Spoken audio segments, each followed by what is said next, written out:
Aujourd'hui, on parle de l'histoire de la formation de notre galaxie, cette cannibale. C'est le 1098e épisode de Ça se passe là-haut.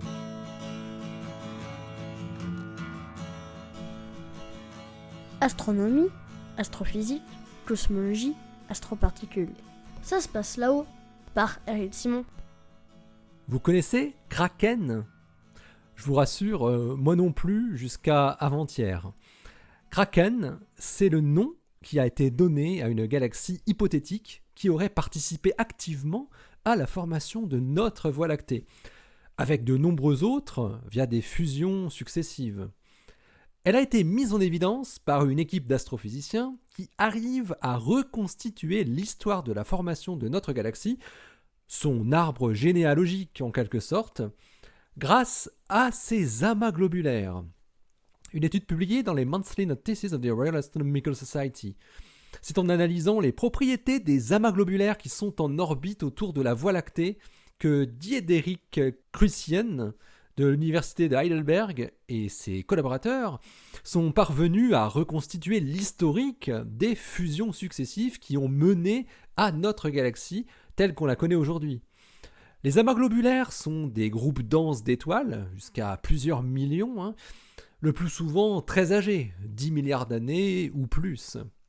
Notre galaxie en possède environ un peu plus de 150, distribués dans toutes les directions dans le halo galactique, et pas uniquement dans le plan de rotation.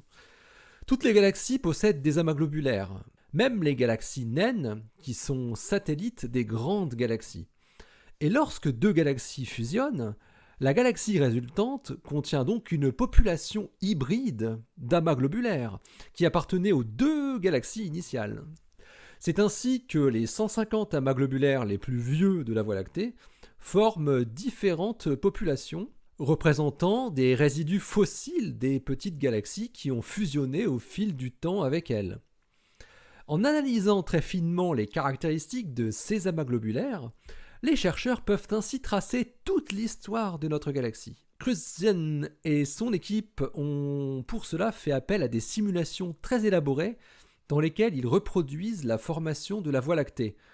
Ces simulations, nommées e-mosaics, prennent en compte spécifiquement la formation, l'évolution et la destruction des amas globulaires au cours de l'évolution de la galaxie par fusion successive avec des galaxies de taille inférieure, des galaxies naines satellites.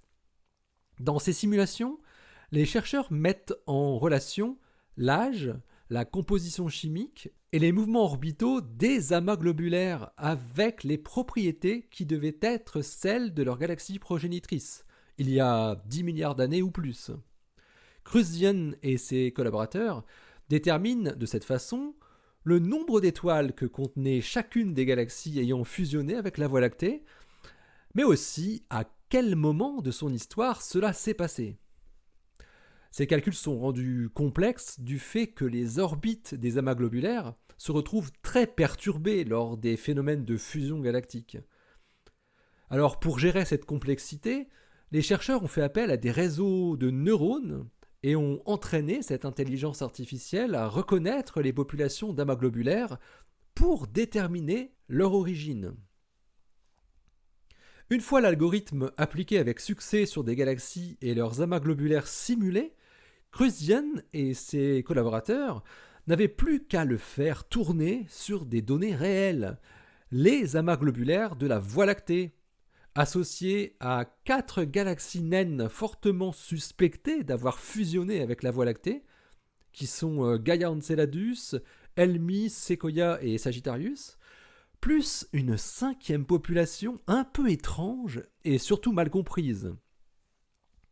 C'est avec cette approche que les astrophysiciens mettent à jour l'existence passée d'une fusion majeure avec une grande galaxie qu'ils ont appelée donc Kraken, résultant dans la population d'amas globulaires qui restait incomprise.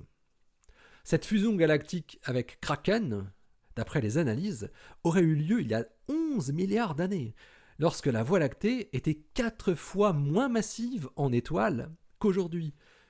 Et elle serait même la fusion la plus importante qu'elle aurait connue. On pensait jusque-là que la fusion la plus massive avait eu lieu il y a 9 milliards d'années, avec la galaxie nommée Gaia Enceladus. On estime qu'au cours de sa vie, notre galaxie a donc cannibalisé au moins 5 galaxies possédant plus de 100 millions d'étoiles, et environ 15 autres ayant au moins 10 millions d'étoiles. Les plus grosses ont fusionné il y a entre 6 et 11 milliards d'années. Kraken était l'une d'entre elles, et même la plus grosse d'entre elles, avec une masse de 460 millions de masses solaires en étoiles. Même si ces galaxies naines ont été probablement les événements d'accrétion les plus massifs, ils n'ont contribué au total que pour seulement 1 milliard de masses solaires en étoiles pour notre galaxie, précise Kruszian et ses collaborateurs. Sachant que la Voie lactée contient près de 300 milliards de masses solaires en étoiles. Notre galaxie a vécu des événements de fusion dits majeurs, avec des galaxies satellites plus ou moins grosses, mais ce n'est finalement pas par ce biais qu'elle a produit la très grande majorité de ces étoiles. Elle les a fabriquées elle-même comme une grande. L'article de Diederik Kruszian, c'est difficile à prononcer, et ses collaborateurs s'intitule Kraken Reveals Itself, The Merger History of the Milky Way Reconstructed with the E-Mosaic Simulations. Il est paru dans les Monthly Notices of the Royal Astronomical Society, le volume 498, daté de octobre 2020. Allez, d'ici la prochaine, portez-vous bien, restez bien les yeux vers le ciel et les pieds sur terre. Allez, salut!